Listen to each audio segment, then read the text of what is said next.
So, I mean, as a matter of just plain history and fact, the initiation of Pell Grants in 1965 was a federal grant program to low-income students who would typically not be able to afford to go to college.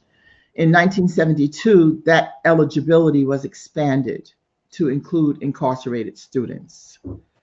The um, the discussion around Pell became a national conversation in 1994 when the 1994 crime bill made those students incarcerated ineligible.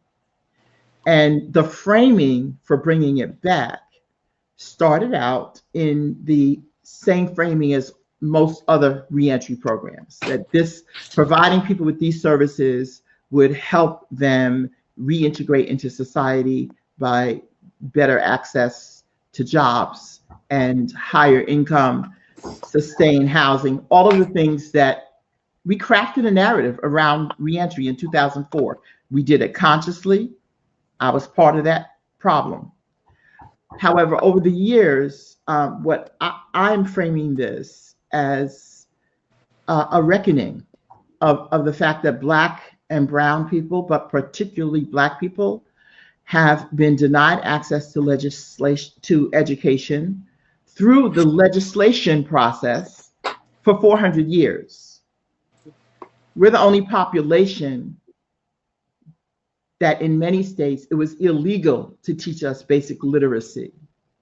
So for me, it really is a matter of equity and racial justice. The thread I see running through this conversation about the control of the production of knowledge. Clearly access does not equal inclusion.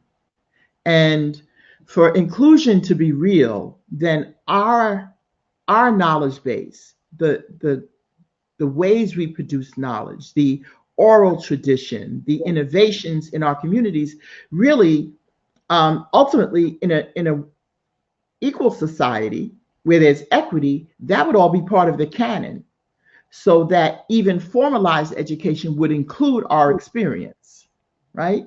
And so people who fall in love with the idea of learning with academia, who want to be in that space, should be able to influence it in that way, so that we are represented in the canon, so that when people learn, they are also learning about our history and our contributions and our thought processes. And that's inclusion as opposed to just access. Yes. But there is this space of, I think, a Black and white perspective on anything that's based on people. And I believe the spirit and the desire to abolish these systems of harm are inherently about people, because that's who these systems are harming.